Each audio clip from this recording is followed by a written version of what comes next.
Hey everyone, I want to tell you about another podcast that I love. It's called What Should I Read Next? And it is a show that's dedicated to answering the question that plagues every reader. What should I read next? What Should I Read Next takes a personalized approach to the reading life and helps listeners understand their own taste so they can make the most of their precious reading time. What Should I Read Next is hosted by podcaster, author, and literary tastemaker Anne Bogle. She is awesome. And she helps guests understand why they love what they love, why some books that everyone else seems to love just did not work for them, and what it means for choosing their next read.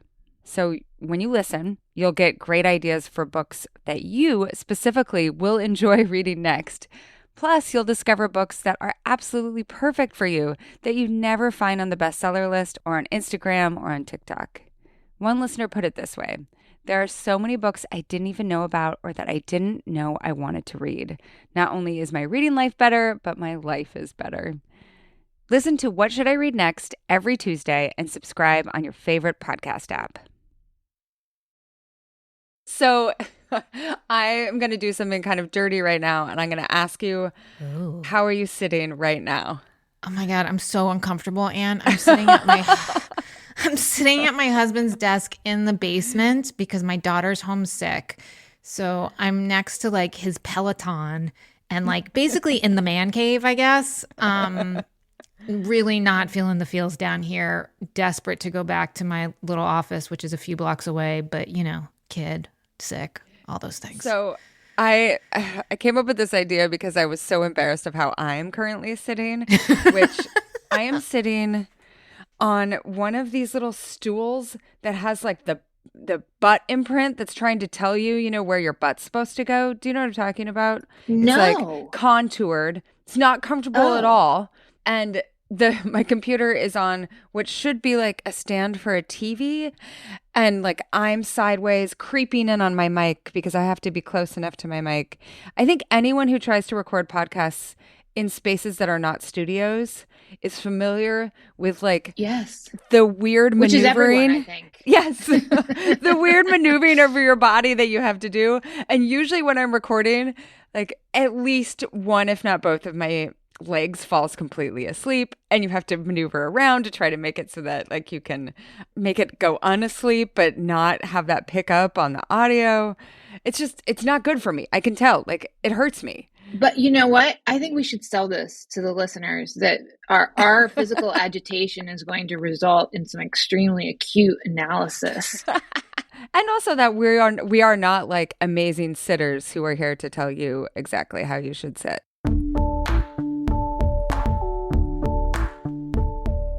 This is the Culture Study Podcast, and I'm Anne Helen Peterson. And I'm Manoush Zamarodi, host of NPR's TED Radio Hour, author of the book Bored and Brilliant, mother to 2 humans, 1 dog in Brooklyn. That's amazing. So we're talking about sitting today. And before we talk a lot about the work that you have done on sitting, I think there are going to be some people who are like, how is sitting part of culture? And I kind of think of like sitting, like the discourse around sitting, like we have all these conversations about how we sit, how we shouldn't sit, why it's bad that we sit. Yeah. But I would be curious to hear your thoughts here. Oh, 100%. I am obsessed with sitting and not sitting, actually. And I would say that sitting is very much culture because it is our default. Come on in, take a seat. Oh, let's Yep. hang out on the couch. Want to sit down?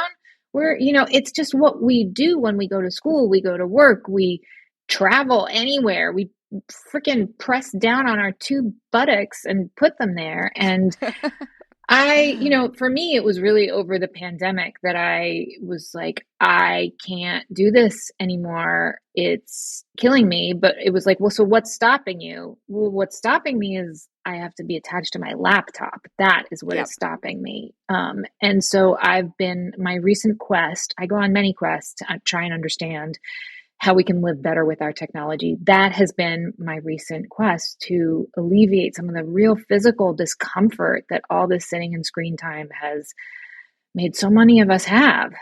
So I would love to hear the story of you going to the lab at Columbia to have your vital signs monitored. Can you tell us that?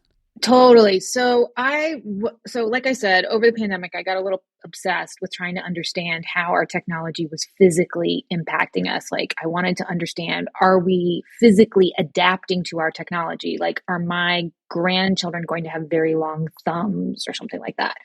Well, the good news is no, our DNA isn't changing. However, this whole sitting is the new smoking thing, it's Yeah. not a terrible comparison. Obviously, smoking will kill you much faster, but sitting for a long time is really not good for you.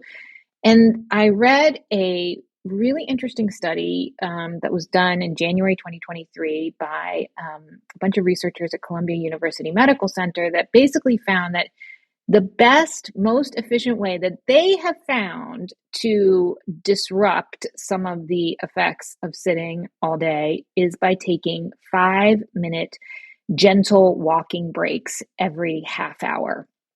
So, working out in the morning, if you're going to sit all day, sorry, don't stop working out, but it's not going to mitigate the harmful effects of sitting.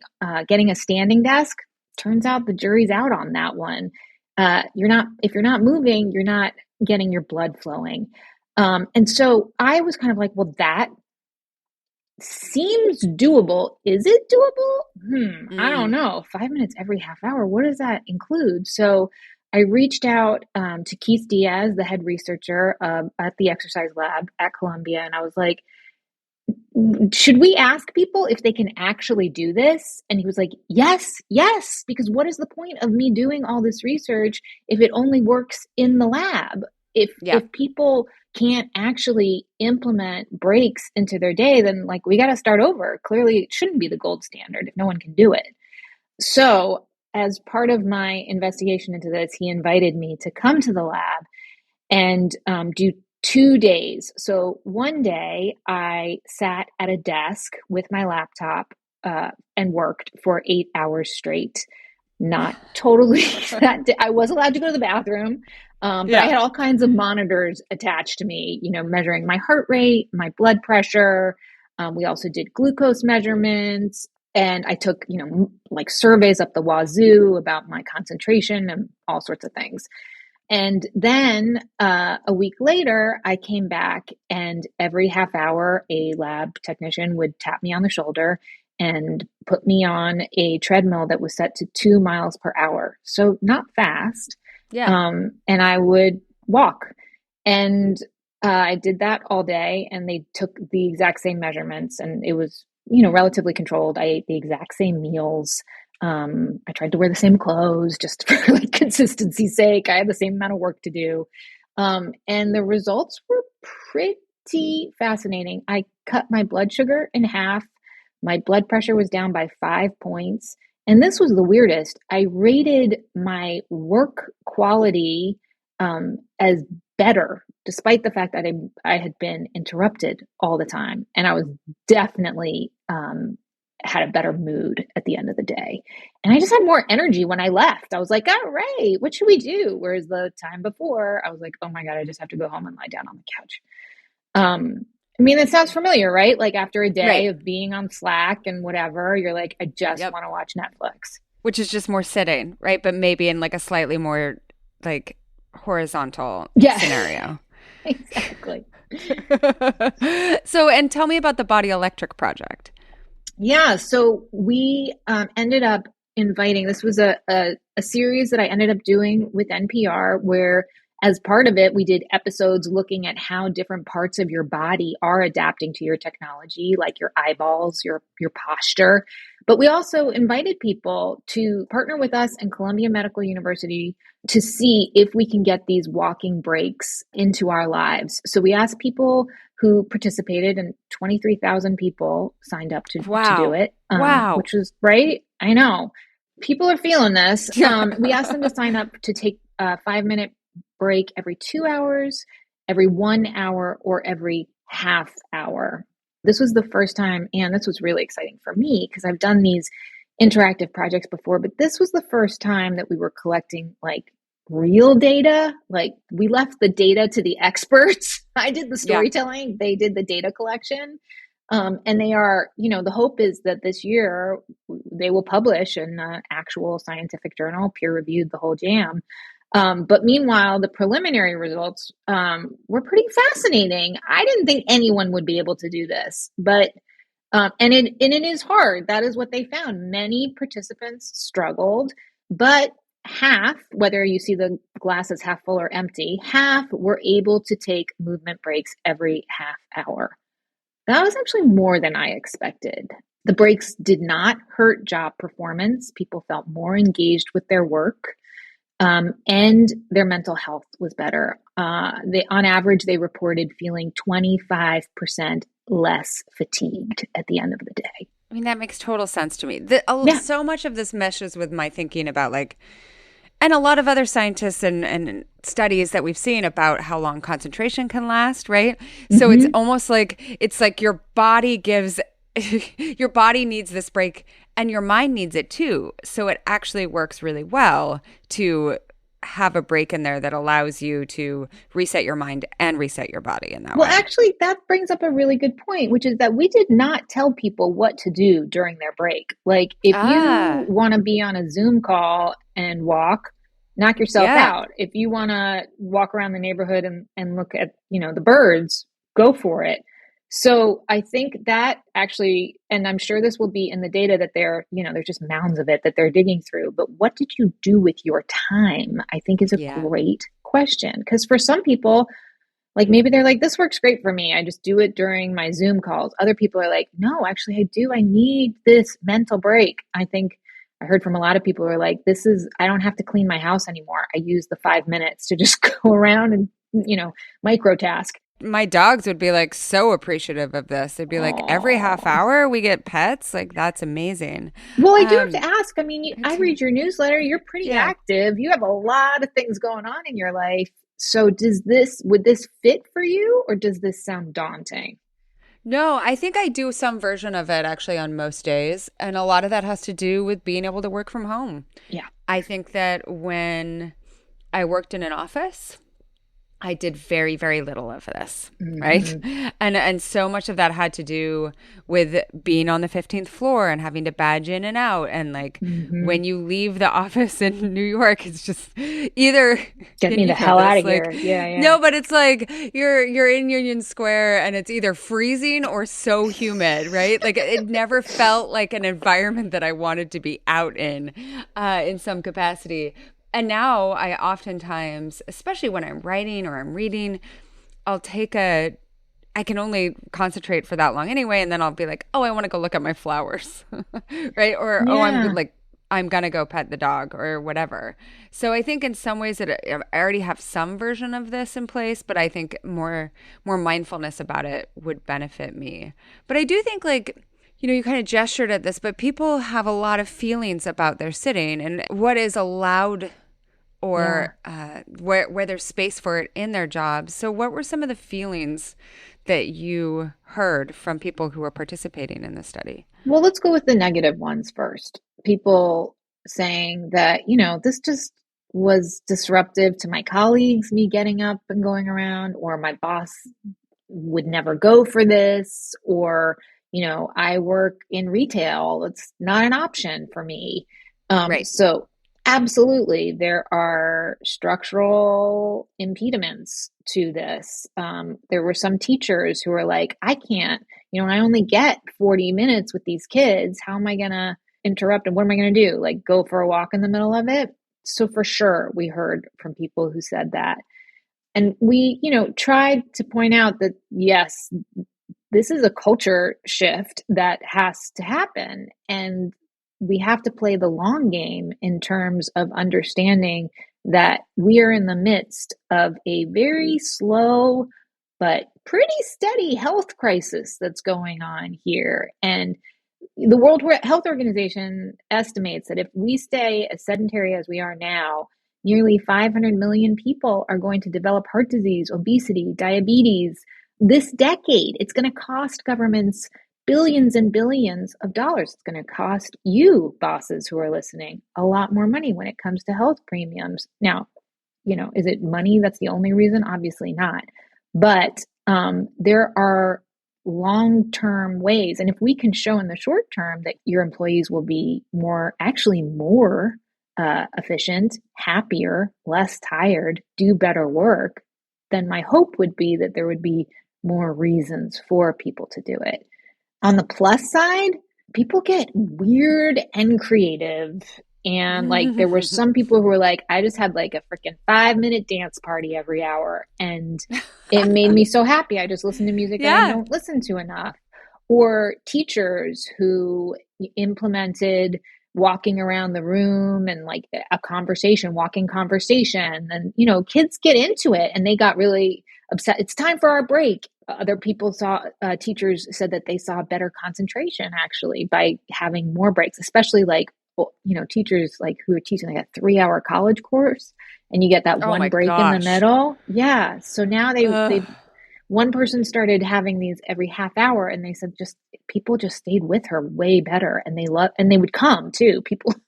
So another person decided that her least favorite tasks, this was actually a pediatrician who said that she'd never heard of any of this, and that actually during the day she's really busy, she's checking her patients, walking back and forth, but it's at night when she has to update all the insurance forms and all the casework on her laptop that she gets depressed and so it has no energy to do something after those 4 hours that she has to put in. So she's like, I'm going to do this, and it's like I said, it's really helping her.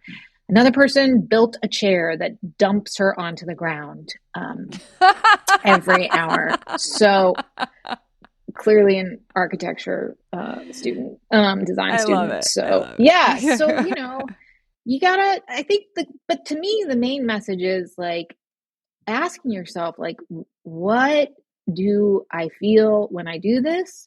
What do I feel when I don't do this? How can I help myself in the today and for my long-term health as well?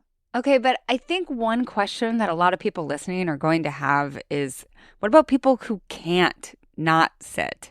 Like maybe they're disabled or they have intense caregiving requirements that keep them seated, or they're a long-haul truck driver, like whatever the reason, constant sitting isn't totally a choice. So did you hear from anyone in those categories? Or what does the research tell us about other measures that people can take to mitigate all of this sitting? Yes, absolutely. If people cannot get up and walk around, there are lots of other things you can do, like chair exercises. The key thing is to get your blood moving and your muscles moving. So that can be rotations in your chair, that can be leg lifts in your chair, that can be stretching in your chair. The idea is just get your heart rate up, get moving, feel the muscles pumping like they need to be doing, not just staying static. Now, look, if you drive for a living, and we did hear from people like that, safety comes first, but taking regular breaks at the truck stop, not just pulling over, and getting something to drink, but taking a walk around the parking lot. So yeah, there are definitely things you can do. Okay, so we got some really great questions from Culture Study listeners about sitting and specifically trying to sit less, right? Yeah. So this question from Monica is going to set the stage for us. What's the deal with all this stand up for 1 minute or take 250 steps once each hour business? Is there science behind that, or is it arbitrary, like the 10,000 steps per day recommendation? Okay, so I want to say we've already talked about the science, right? But Yes. I understand the skepticism, especially when we all learned that the 10,000 steps per day was bunk, right? That was actually a made-up benchmark used to sell pedometers. So how do we deal with some of that skepticism? Like how do we communicate this? Well, here's the thing is like, yes, the 5 minutes every half hour, this is like, they've shown it in the lab. It is published research. Here's why I think this project did so well is because it was prescriptive. It was a dose. It was saying like, if you're sitting for these periods of time, this is the dosage that we recommend. And I think that that's what we're looking for these days, right? Like everyone just wants to be told like, okay, fine. Yes, just tell me what to do. And there are some people who took that to the extremes. Like people were like, okay, I've pulled over onto the side of the road to get my 5 minutes. And it's like, okay, just use your autonomy and have a little common sense. And don't get yourself killed on the side of the road.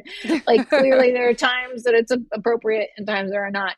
I guess to your listener, I would say, like, there is science behind some of it. And actually, I don't think the 10,000 steps thing is bunk. It was pulled out of the air to sell pedometers, and they have found scientifically at what point your health maxes out. Like, in terms of, like, for a woman, I think it's like, I don't even know, 6,500 or something. They figured out, like, at that point, like, you don't get as much benefit. But you know what? I've done my own self-study, and I only feel really, like, sleep well if I get 11 to 12,000. I've been tracking my steps for years, and I have noticed what has happened. And I'm trying to, like, I sound like such a, like, Tim Ferriss bro optimizer. Please tell Charlie I referenced him. And there's a little bit of bro in me that loves the self-optimizing. And I think for me, like, killing it in the gym makes me tired the rest of the day. But walking throughout my day for 5 to 6 miles is optimum for me. And I think each of us, like, if you're that persnickety, like, there are other people who don't need to be so regimented. More power to you. But if you do want a dosage, you need to experiment and see what works for you. Totally. It's funny. I think that so much of modern exercise is super weird. Like, sometimes, like, Peloton is a bike that literally goes nowhere, right? And they, like, joke about that. They're like, you're doing amazing on this bike that goes nowhere. Or even something like lifting weights, right? Or CrossFit, where you are simulating all of these activities that are actually things that we used to do outside as part of our, like, as manual labor, right? And the way that we've come to regiment our lives is that we have to pack all of the exercise and all of the activity into a segment of time, right? So that then the rest of the day can be like productivity mindset, where we are only doing work all of the time, instead of maybe thinking about ways in which those things can be integrated, right? Yep. And I think, like, I absolutely acknowledge all the ways in which working from home is, like, an incredible privilege and is only afforded people in certain types of jobs. At the same time, one of the things that I think is revelatory about it is trying to figure out, okay, what works for me in terms of moving my body in ways that make me feel good, right? Whether it's this doing something like 5 minutes, or also I want to do my run in the middle of the day, and that doesn't actually affect my work. If anything, it makes me a better worker in the afternoon, when usually I have a real slump of energy. And I think that thinking about these things, and the fact that, like, the way we have organized work is not stable, right? Like, it is never how we thought about work in 2020 before the pandemic, and our assumptions about how work had to be done. We busted those, and we've busted them at various points. We used to have, every single job used to have smoke breaks. Totally. Yes, I love this example. Totally. And we used to be like, oh no, he's out on a smoke break. That's cool. Well, what if we were out on a walk break, Right. Well, and this is also, I was explaining actually to a 6-year-old the other day about how, like, because I think there's a lot of messaging about how smoking is bad, right? And they internalize that as, like, sometimes, oh, if someone smokes, they're bad. And I was like, no, like, my grandparents smoked, your grandparents smoked, everyone's grandparents smoked. A lot of people smoke now. Like, they're not bad people. It's addictive. There was different understanding of what it does to your body, all these sorts of things. And I think, like, maybe this is where the comparison, the, like, sitting is the new smoking, is slightly useful in terms of what if we start to change our thinking about something that is very accepted as just, like, the way things are, as the status quo. I love that. And yes, and the smoking thing also gave you permission to not have to talk to people back in the day. Yeah.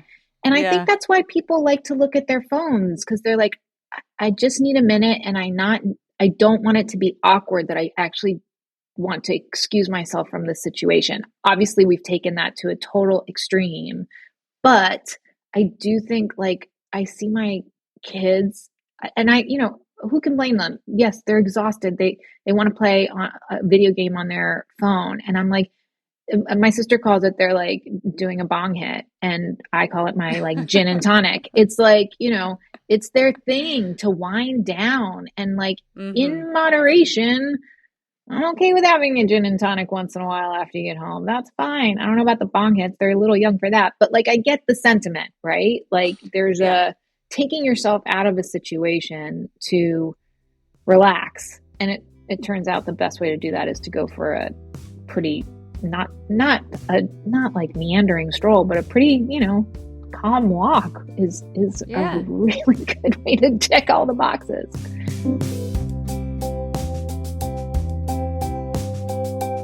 Hey everyone, it's Anne, just popping in here to say thank you for listening and to ask you to consider becoming a paid subscriber.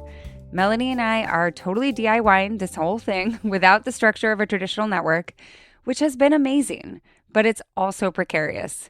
This whole show depends on people pitching in a few bucks a month, and yes, also those few ads I've read here and there. When people sign up, they have the option of leaving us a note about why they're subscribing, so I just wanted to read you one that we really appreciated. John wrote us in all caps to say, "This is the cultural criticism I need in my everyday life, and yesterday, after listening to 3 eps in a row on my drive from Portland, I spent an hour at dinner with friends demanding they take positions on Bradley Cooper and celeb philanthropy and waxing poetic about our Queen Taffy and her profile subjects." John, this is huge praise. We do not take it lightly. Thank you so much for supporting our work. So if you want to be like John and have a new way of demanding pop culture takes from your friends, join the ranks of paid subscribers at culturestudypod.substack.com. And by the way, if you're already a subscriber to the Culture Study newsletter, you get a steep discount, an amazing discount on the subscription to the podcast. Okay, back to the show.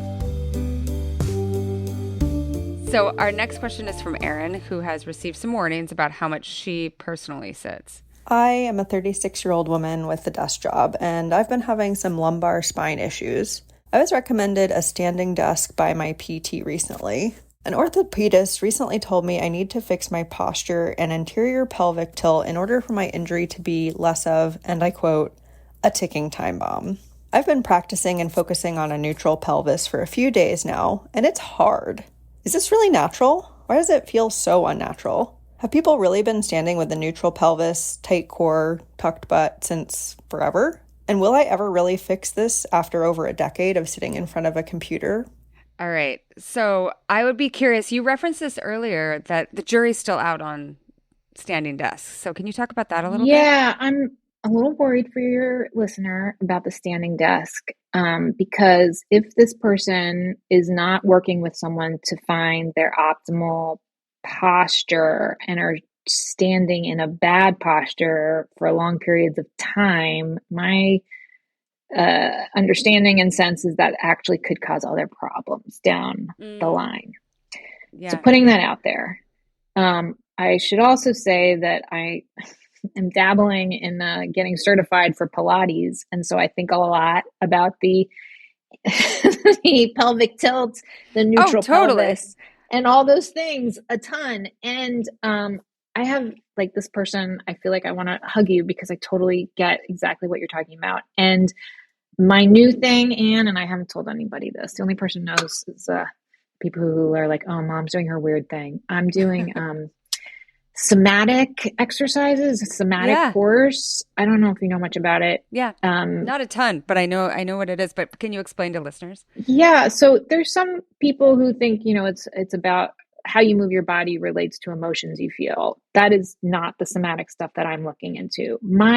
I think that I have learned ingrained in me bad habits of the way I sit and move in ways that are hurting my back. And what I'm trying to do is retrain my brain to understand what is, as this person said, neutral. What is the correct?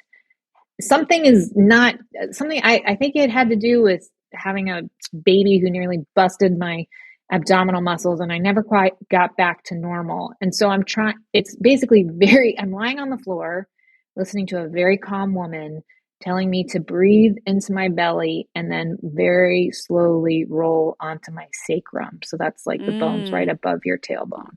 And then very slowly move back and that's it.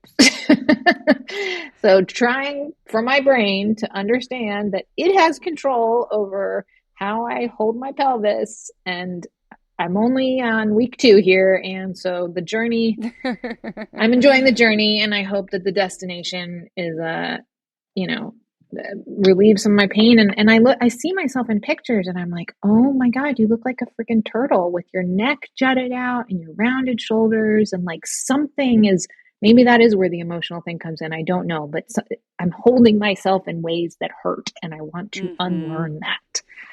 So not a professional, but very much a fan. The way that I realize that I'm holding tension in my body, and some of that's from sitting and laptop neck and all that sort of thing. But if I do a meditation, like a Peloton meditation, which I love, and the way that they like have you do the body scan and release your body, I always feel like I didn't even know that I was holding that so tense until someone told me to breathe into it.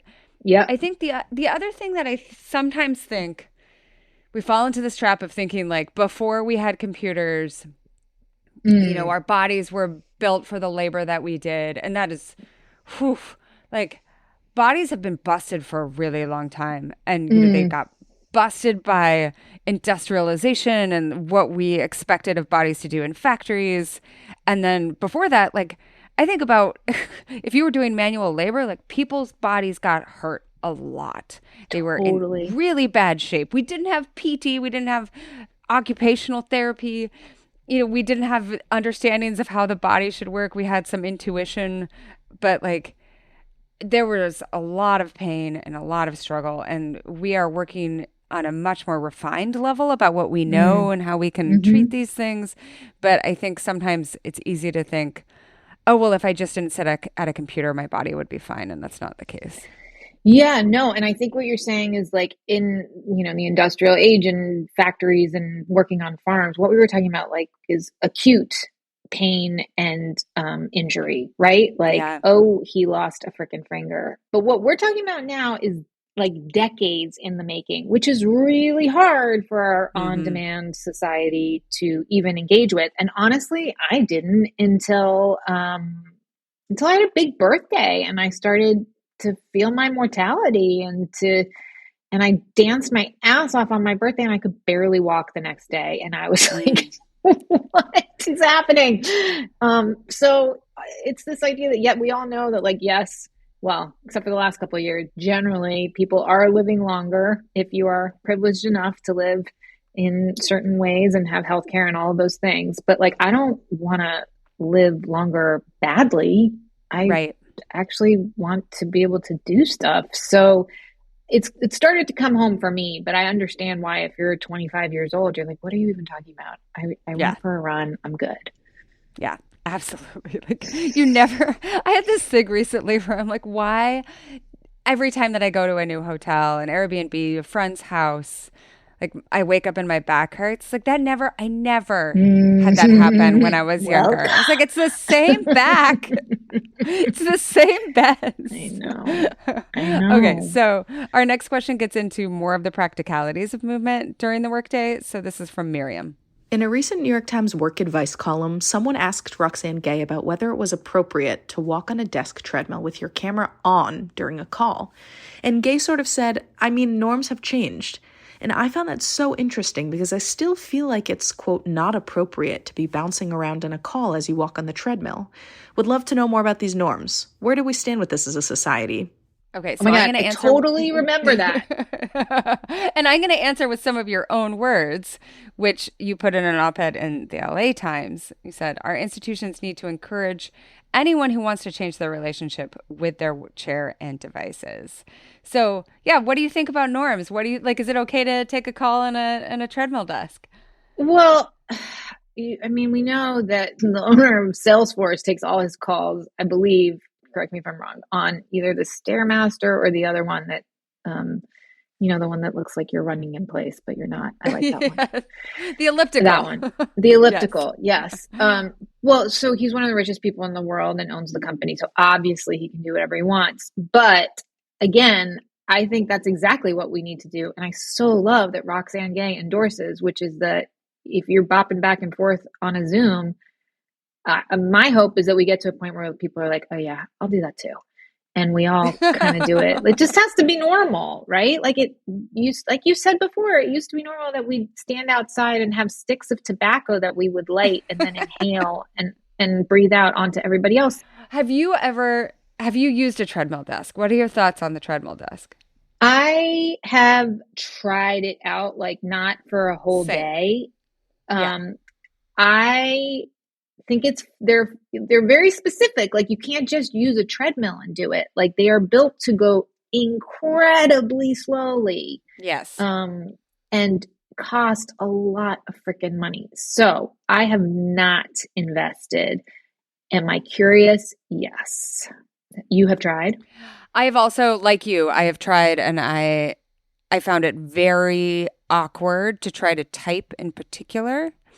Mm-hmm. Here's what I think. I think this is a conversation too about norms of having camera on, right? Mm-hmm.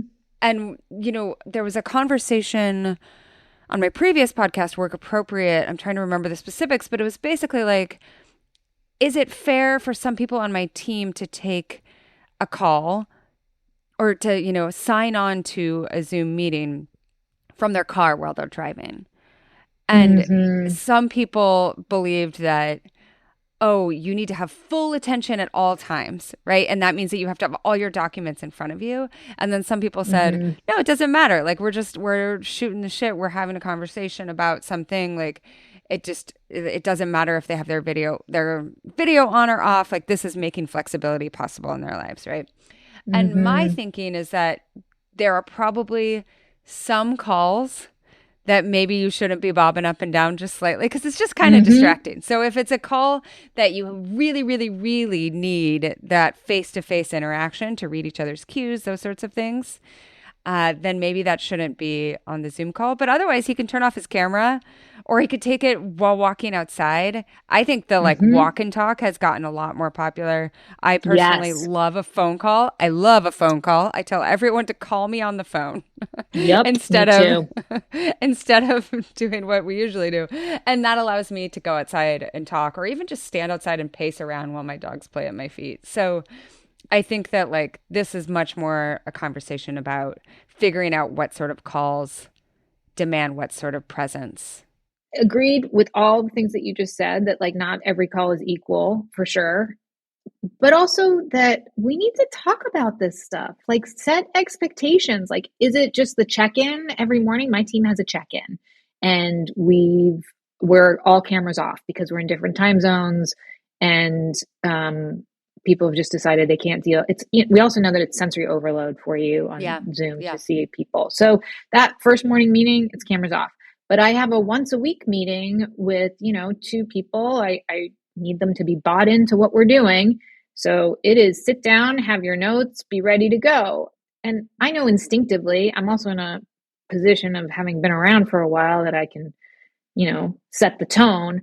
But I think that's really on managers to talk about these things. What do you guys think? What should be our sort of, cultural norms that we have for our meetings? These are obviously things that are nagging at us and we're sort of looking to each other for clues about what's okay and what's not. But let's just talk about them. Yeah, I think that reaction too, being oh, maybe I don't feel comfortable with this. Why do I feel uncomfortable with this? Why does this feel abnormal? Should it feel abnormal? How can we figure out how to work the flexibility and the needs that people have into their daily life? That to me is really interesting. So our last question, I love it. It's philosophical. It's right up my alley. This is from Carrie, and Melody's going to read it. I want to talk about walking pads and the fact that every 20-something girl my age has been influenced on TikTok to buy one to use while working from home. It's walking without any of the joy of being outside and looking at the world around you, and it feels like forced double productivity. You have to both walk 20,000 steps in a day and do a full-time job.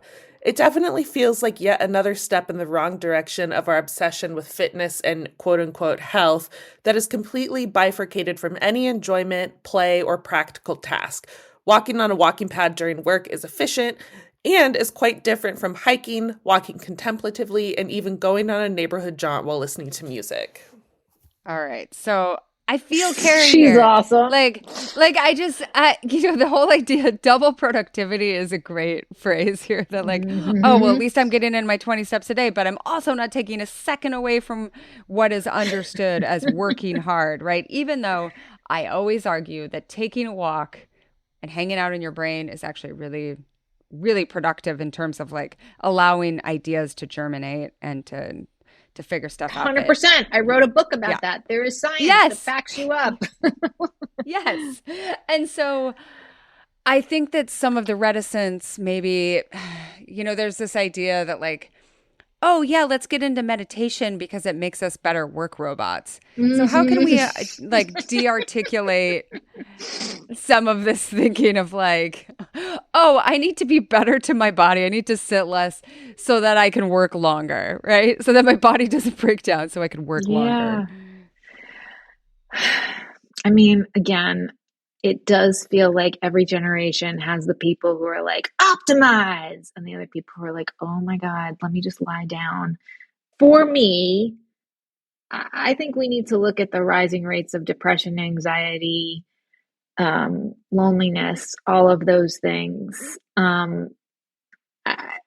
People are not enjoying themselves in this world as much as maybe they could. And there's a lot of reasons for that. But based on the reporting that I did for Body Electric, there is a lot to be said, not just for the sitting, but for the screen time and its effect on our physical and mental well-being. And those things very much connect. So to Carrie's point that the walking pad's annoying her, 100% agree with her. However, maybe there's another person who loves the walking pad, and maybe they live somewhere where the weather is really terrible, or they don't want to go out when it's dark because they don't feel safe. Yep. Like whatever works for you, I can only endorse. And maybe it's a mix, right? Like walk outside when you can and when the weather's good.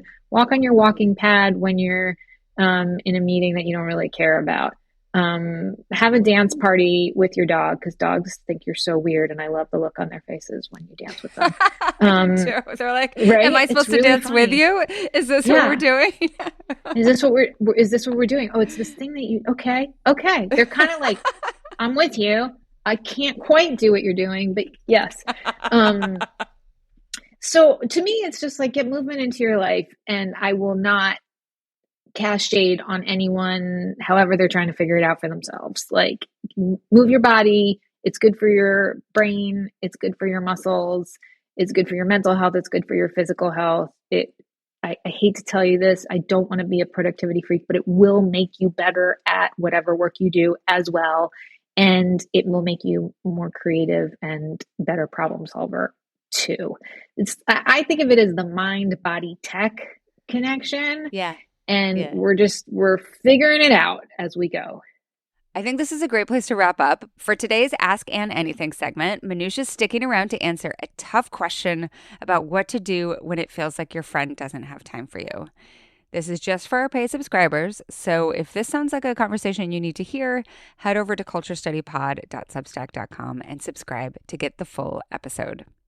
All right, so if people want to hear more from you, they want to find all of this work, where can we direct them? Yes. Okay. So 2 podcasts. One is NPR's TED Radio Hour. That's the regular gig there every week, talking to crazy smart people. It's very fun. But if you want to hear more about Body Electric, that is has its own feed now. So just, wherever you like listening to podcasts, look for Body Electric. And I'm trying to get into Instagram. It's not really my jam, but I kind of hang out there, so you can come say hi to me. I'm at Manoush Z. Stupid Elon ruined Twitter for me, so I know. Sometimes I think about like how many hours that I spent, building friendships and connections on that site, and now really I can't loved go there. it. I feel like I was one of the yes, Twitter had its problems, but I miss what it did offer a lot. 100%. Same. Okay. Thank you so much for joining me today. This has been a total pleasure and delight. Oh, thank you so much for having me, Anne. It was really, really fun. I love your work. Yeah. It's an honor to be part of it. All right, I'm going to stop sitting. I'm going to go stand. It's been more than, we've had 2 25-minute sections. Thanks for listening to the Culture Study Podcast. Be sure to subscribe wherever you get your podcasts. We have so many great episodes in the works, and I promise you don't want to miss any of them. If you want to suggest a topic, ask a question about the culture that surrounds you, or submit a question for our subscriber-only advice time segment, check the show notes for a link to our submission form. Or you can go to your browser and type in tinyurl.com/culturestudypod. If you want to support the show and get bonus content, head to culturestudypod.substack.com. It's just $5 a month or $50 a year, and you'll get ad-free episodes, an exclusive advice time segment, weekly discussion threads for each episode, and a link to a special Google form so that your questions go to the front of the line. And if you want to support the show in ways that don't cost you anything, share your favorite episode with a friend or leave us a nice review on Apple Podcasts. Both are incredibly helpful in helping us expand our reach. The Culture Study Podcast is produced by me, Anne Helen Peterson, and Melody Rowell. Our music is by Poddington Bear.